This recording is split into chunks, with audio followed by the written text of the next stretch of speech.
Dead Eagle song again on Wild Stock Concert Day, and the story is about the Oppenheimer film, which I just saw yesterday, the first film I've seen in 20 years. And I had met a filmmaker who was going to do the filming or documentation of the StarRock concert that we wanted to do in Central Park, September 27 today. So they came and did some video footage yesterday in Starbucks, and the story is about the StarRock legend, creation myth, and also about saving the world, people, and nature. So after they'd done film, we went to the movie theater and I saw Oppenheimer. The young boy works in the theater and he got me a free ticket. And the theater was like sleeping in a bed. I mean, it was unbelievable. You know, nobody's hardly in there. It's loud as all get out. And but I saw the movie about this bomb that was made in 1945, Hiroshima and Nagasaki in Japan, that killed 100,000 people and radiated the entire planet besides Japan. So we really have to understand the importance of that.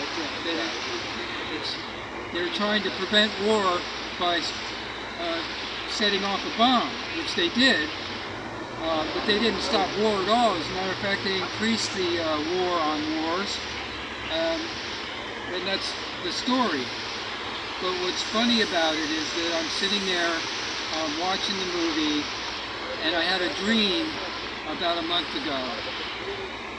And the dream was an atomic bomb goes off, or some form of an atomic thing goes off in New York.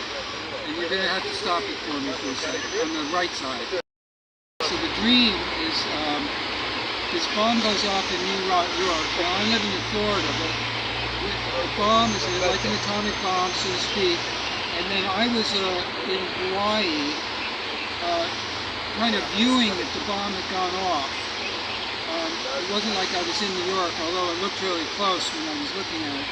And I was in New York, in Hawaii, kind of teaching people how to levitate.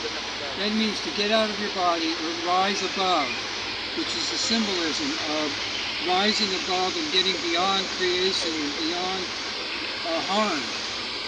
And also just allowing yourself to get free of the body and the confines of your consciousness. So it's all a symbology, you see. Dreams are like that.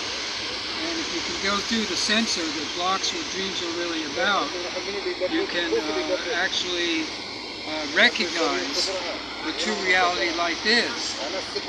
So this dream took me to coming to New York.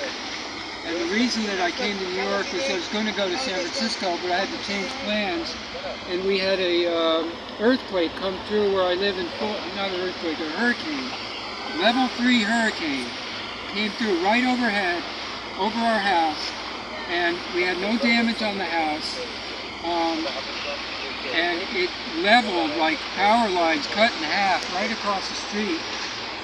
And it was a whip. It was a very tight hurricane that had a tiny pathway, but it was like a whip going like this.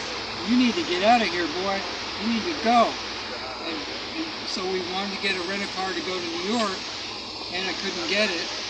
So my wife drives me all the way up here and leaves me, and then we drove back. She drove back home for insurance and all the rest of it. You know, there was damage, but this is where the place we live in Florida is, like I call the Garden Solarium, Florida, Blue Pot Springs, Magnolia Trail, Museum. And I might have got the 7 things that I thought it represented. But it's just a place that I have stored music and books and stuff, and where we live with a garden. And, you know, it's nothing fancy. It's just a symbolism again of what people can create if they want to really get out of their limitation and say, what are you really about? And what is your life really all about? And how can you make it real? So this is a re-illution, not a revolution. The context is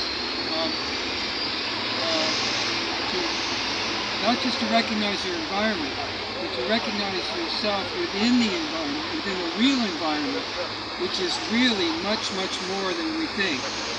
And one example is my friend here filming has a Princeton shirt, which is the reason I talked to him, and he's now filming, and maybe he's got the idea that he might dedicate himself to a film career, and who knows what will come out of it. But here we are in a reality that's almost like Ghostbusters, and this is right where Ghostbusters was filmed, I believe.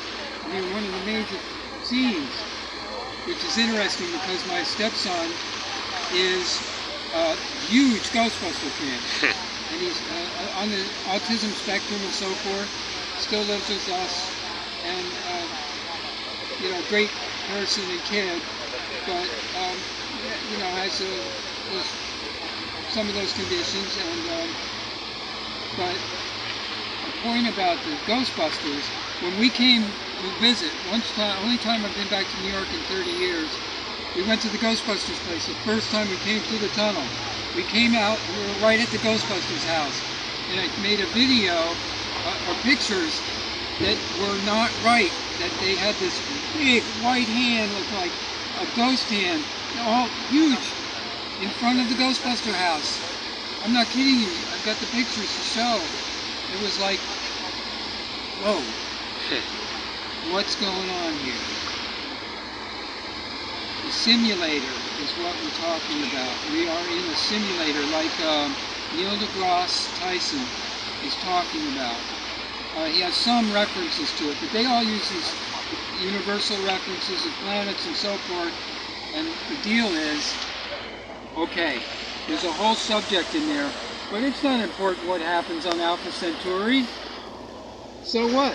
It's the closest star system, and you know, maybe we want to meet the people from there someday and whatever, but that seems ridiculous because of if you're talking distances, I mean, it's just ridiculous. It has to be that the real travel is almost instantaneous, and you and I and everyone can do it right now, if we want to. You can go anywhere and do anything in this moment. Whatever you're focused on is all dependent on whatever you want to do.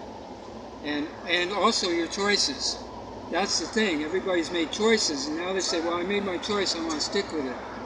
The real answer is, you are on the new arc, and we call it here in New York, the actual vehicle, which is us, which is you and me, or whatever terms you have, because they're just words to describe the true reference. And from there, it's all music. And this song's called the New Arc Symphony. So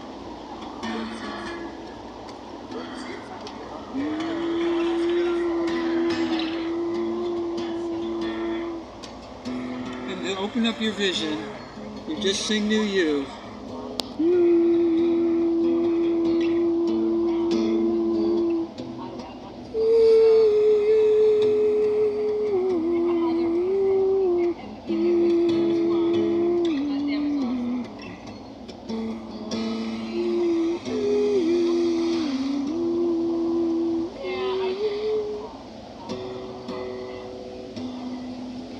It's all harmonics of whatever you're in affinity with.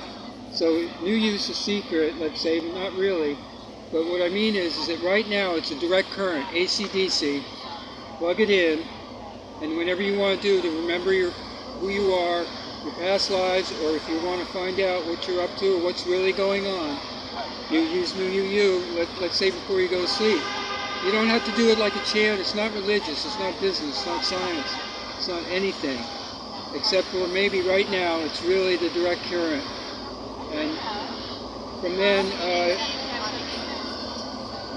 sky's the limit. Sky's the limit. I think I got a song like that. So, thank you very much, Ralph. Superman filmmaker. And believe me, it's not me the Superman. Everybody's a Superman and Superwoman. Come on, people. Come on. Yeah.